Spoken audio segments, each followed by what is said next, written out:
Hello friends, welcome back to my YouTube channel. आज इस video में मैं आपको लव स्ट्राइक बैक का एपिसोड 4 एक्सप्लेन करूंगी। तो चलिए गाइस, वीडियो स्टार्ट करते हैं। एपिसोड के फर्स्ट सीन में हम देखते हैं कि चैंग जूंग लिली को एक थप्पड़ मारता है, क्योंकि उसे पता चल जाता है कि 3 साल पहले जो कुछ भी हुआ वो लिली की वजह से ही हुआ था। लिली उससे कहती है कि ली एन की वजह से तुमने मुझ पर हाथ उठाया। चैंग जूंग कहता है कि ली एन लिन कॉरपोरेशन की वारिस है और तुम उसके सामने कुछ भी नहीं हो। लिली कहती है कि इसीलिए मैंने ये सब किया। अगर 3 साल पहले तुम्हारी उससे शादी हो जाती तो तुम मुझे छोड़ देते। चेंगजुंग कहता है कि तुम्हारा दिमाग खराब हो गया है। आज भी तुम्हारी वजह से हम प्रॉब्लम में फंस जाते हैं। तुम चाहती थी कि ली एन को सब कुछ याद आ जाए।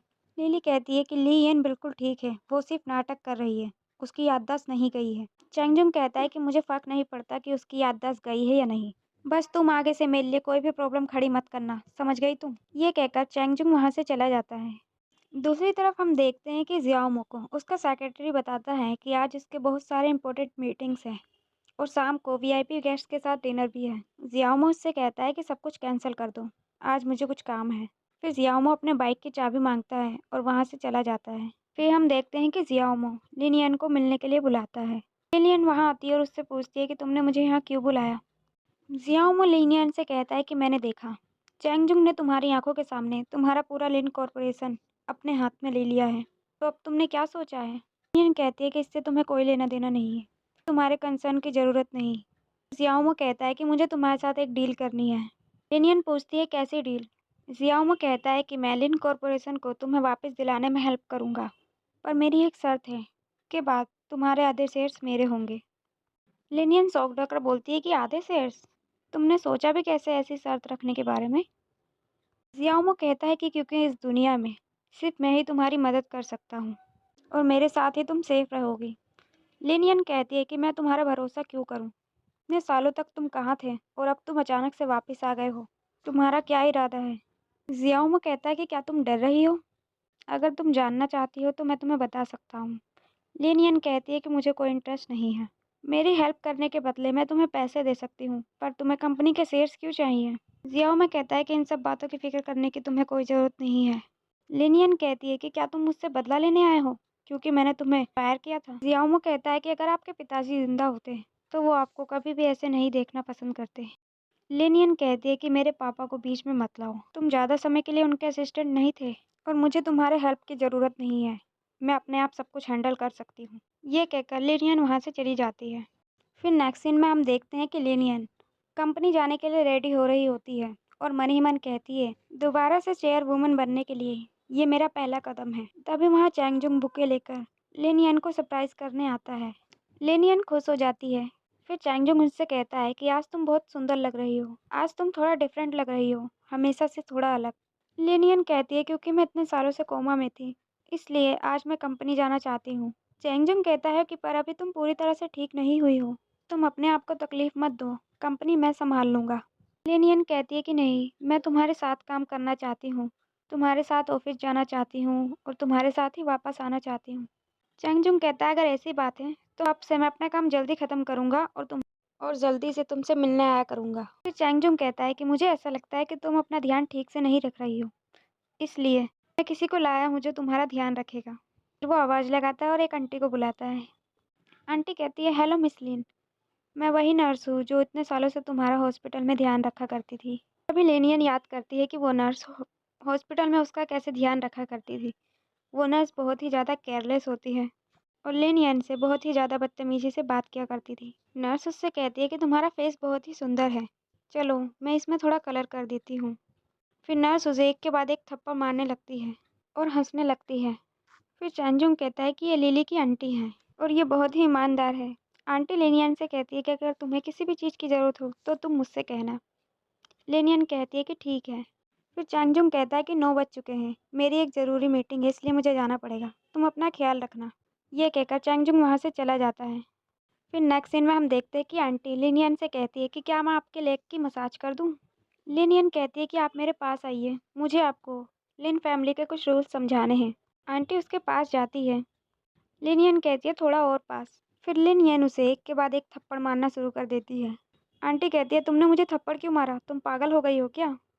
पर लिनियन उसकी कोई भी बात नहीं सुनती और उसे एक के बाद एक थप्पड़ मारती जाती है। आंटी कहती है कि प्लीज़ रुक जाओ।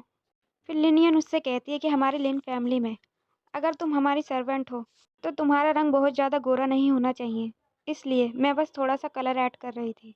नर्स को सारी बात समझ आ जाती है और वो लिनियन से कहती है कि वो सब कुछ मैंने खुद से नहीं किया था, मुझे ऐसा करने के लिए लिली ने कहा था। लेनियन कहती है कि लिली, वो तो मेरी बेस्ट फ्रेंड है, वो तुम्हें ऐसा करने के लिए क्यों कहेगी? वो कहती है कि मैं सच कह रही हूँ, मेरा यकीन करो। लिली मेरी भतीजी है, उसी ने मुझे तुम्हें मारने के लिए कहा था और वो चैंगजुंग के साथ मिली हुई है। उसने ही मुझे यहाँ भेजा है तुम्हारी केयर टेकर बनने के लिए, ताकि मैं तुम पर नज़र रख सकूँ। मेरी इसमें कोई भी गलती नहीं है। लिनियन कहती है कि क्या यही सब तुम चैंगजुंग के सामने कह सकती हो? आंटी कहती है कि लिली की वजह से ही मेरी जॉब और मेरे बेटे की जॉब लगी है। लिनियन कहती है कि ये सब मैं तुम्हारे लिए कर सकती हूँ और वो उसे मिलियन का चेक देती है और कहती है कि भूलो मत, मैं लिन कॉरपोरेशन की असली वारिस हूँ। आंटी कहती है ठीक है, मैं चैंगजुंग को सब कुछ बताऊंगी। फिर नेक्स्ट सीन में लिनियन चैंगजुंग और लिली को घर पर बुलाती है। चैंगजुंग हड़बड़ाता हुआ आता है और उससे पूछता है कि तुमने हमें यहाँ क्यों बुलाया है? लिनियन उनसे कहती है कि आंटी का कहना है कि तुम दोनों साथ में मिले हुए हो। चैंगजुंग उससे कहता है कि क्या मैं और लिली एक साथ? ये हो ही नहीं सकता, तुम इनकी बातों पर बिल्कुल भी भरोसा मत करो। लिली काफ़ी गुस्से में आंटी की तरफ देखती है। लिनियन कहती है हाँ, मैं तुम्हें बहुत अच्छे से जानती हूँ और लिली तो मेरी बेस्ट फ्रेंड है, इसलिए मैं इन पर भरोसा कैसे कर सकती हूँ? चैंगजुंग कहता है हाँ, मेरा लिली से कोई लेना देना नहीं है, इसलिए इनकी बकवास पर ध्यान मत दो। फिर चैंगजुंग लिली पर चिल्लाता है और उससे कहता है कि ये केयरटेकर तो तुम्हारी आंटी है ना, और ये क्या बकवास बातें कर रही हैं यहाँ पर। तभी आंटी लिनियन से कहती है कि लिनियन, तुम्हारी हिम्मत कैसे हुई मेरे साथ चाल चलने की? फिर वैन लिली आंटी को एक थप्पड़ मारती है और उनसे कहती है कि तुम एक घटिया औरत हो। फिर आंटी चिल्लाकर कहती है कि लिली, मैं तुम्हारी आंटी हूँ और तुमने मुझ पर हाथ कैसे उठाया? फिर वो लिली को एक थप्पड़ मारती है। वो दोनों आपस में ही लड़ने लगते हैं। चैंगजुंग उन्हें रोकने की कोशिश करता है। फिर हम देखते हैं कि लिली लिनियन से कहती है कि मेरी आंटी ने पैसों के लिए ये सब किया।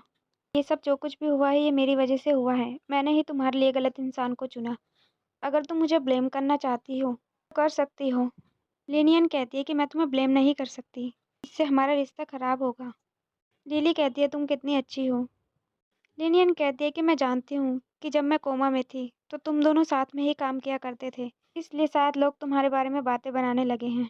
चैंगजुंग कहता है कि कल मैं कंपनी की तरफ से एक ऑर्डर इशू करूंगा, जिसके मुताबिक अगर कोई भी इस तरह के रूमर्स फैलाता हुआ पकड़ा गया तो उसे तुरंत फायर कर दिया जाएगा। लिनियन कहती है कि मैं कंपनी जाना चाहती हूँ। फिर लिनियन कहती है कि अगर हम दोनों साथ में काम करेंगे और लोग हमें साथ में देखेंगे तो सारे रूमर्स अपने आप ही ख़त्म हो जाएंगे। चैंगजुंग कहता है कि पर तुम्हारी तबीयत ठीक नहीं है। लिनियन कहती है मैं ठीक हूँ। ठीक है तो तुम कंपनी में वापस आ जाओ, पर मेरी एक रिक्वेस्ट है। लिनियन कहती है कैसी रिक्वेस्ट? चैंगजुंग कहता है कि तुम कंपनी में रियल चेयरवुमन बनकर आओगी और उसके बाद से कंपनी के सारे डिसीजन तुम ही लोगी। वापस जाते वक्त लिली चैंगजुंग से कहती है कि तुम्हारा दिमाग खराब हो गया है, तुमने उसे कंपनी की चेयरवुमन क्यों बना दिया और डिसीजन लेने की पावर उसे क्यों दी? चैंगजुंग कहता है वो इस कंपनी की वारिस है और मैं उसे कंपनी जाने से नहीं रोक सकता। लिली कहती है अगर तुमने उसे चेयरवुमन बनने दिया तो जल्दी ही टैंक पे कंपनी के साथ हमारा प्रोजेक्ट शुरू होने वाला है, और अगर उसने कुछ भी पता लगा लिया। तभी चैंगजुंग बीच में बोल पड़ता है और कहता है तुम बहुत क्यूट हो। तुम्हें लगता है कि मैं इतना बेवकूफ़ हूँ? तुम्हें लगता है कि सब कुछ इतनी आसानी से हो जाएगा? तुम बस वेट करो और देखो आगे क्या होता है। फिर हम देखते हैं कि लिनियन कंपनी में आ चुकी होती है और वो मन ही मन अपने डैड से कहती है मैं वापस आ चुकी हूँ। लिन कॉरपोरेशन आपके लिए आपकी दुनिया थी और मैं इसे कैसे भी करके वापस ले लूँगी। फिर लिनियन का अंकल उससे मिलने आता है और कहता है कि मेरी भतीजी ठीक हो गई, आज मैं बहुत खुश हूँ। लिनियन उससे कहती है कि अंकल, कोमा से बाहर आने के बाद ये पहली बोर्ड मीटिंग है जो आज मैं अटेंड करने वाली हूँ, तो आपको मेरी हेल्प करनी होगी। अंकल कहते हैं कि इसमें क्या बड़ी बात है, हम लोग एक फैमिली ही तो हैं, और कहते हैं कि तुम्हारे डैड ने मेरा उस टाइम पे बहुत ध्यान रखा था, तो अब ये मेरा फ़र्ज़ बनता है कि मैं तुम्हारा ध्यान रखूँ। मीटिंग के दौरान येनलिन मन ही मन सोचती है कि चैंगचुंग इतना बेवकूफ़ तो नहीं है जो इतनी आसानी से मुझे चेयरवुमन बना दे। ज़रूर इसके पीछे उसका कोई इरादा होगा। फिर लिनियन देखती है कि एम्प्लॉइज़ आपस में लड़ रहे होते हैं। उसके अंकल उससे कहते हैं कि येन, तुम ही बताओ, सिर्फ एक प्रोजेक्ट के लिए हम इतनी महंगी ज़मीन कैसे गंवा सकते हैं? दूसरा एम्प्लॉय उनसे कहता है कि आप बिना सोचे समझे बिजनेस में डिसीजन कैसे ले सकते हैं? अंकल उससे कहते हैं कि बिना सोचे समझे डिसीजन लेने से तुम्हारा क्या मतलब है? फिर सभी एम्प्लॉइज आपस में लड़ने लगते हैं और ये सब लिनियन देख रही होती है। फिर लिनियन गुस्से में वहाँ से चली जाती है। फिर हम देखते हैं कि लिनियन ने काफ़ी ड्रिंक कर रखी होती है और वो ऑफिस की छत पर जाती है और वो छत पर जाके चिल्लाती है कि ये कंपनी बेवकूफ़ों से भरी हुई है। इन सब लोगों ने मेरे डेट को धोखा दिया है। फिर नेक्स्ट सीन में हम देखते हैं कि लिनियन घर जाने के लिए पार्किंग एरिया में आती है और उसने इतनी ड्रिंक कर रखी होती है कि वो ठीक से चल भी नहीं पाती। फिर हम देखते हैं कि लिली ने वहाँ पर कुछ गुंडे भेजे होते हैं लिनियन को परेशान करने के लिए। गुंडे उसकी तरफ बढ़ने लगते हैं कि तभी वहाँ जियाओमो आ जाता है और यहीं पर एपिसोड 4 का दी एंड हो जाता है। सो फ्रेंड्स, मिलते हैं अपने नेक्स्ट वीडियो में। तब तक के लिए अगर आपने अभी तक हमारे चैनल को सब्सक्राइब नहीं किया है तो प्लीज़ कर लीजिए ताकि आने वाले वीडियोज़ के नोटिफिकेशन आपको मिल जाए।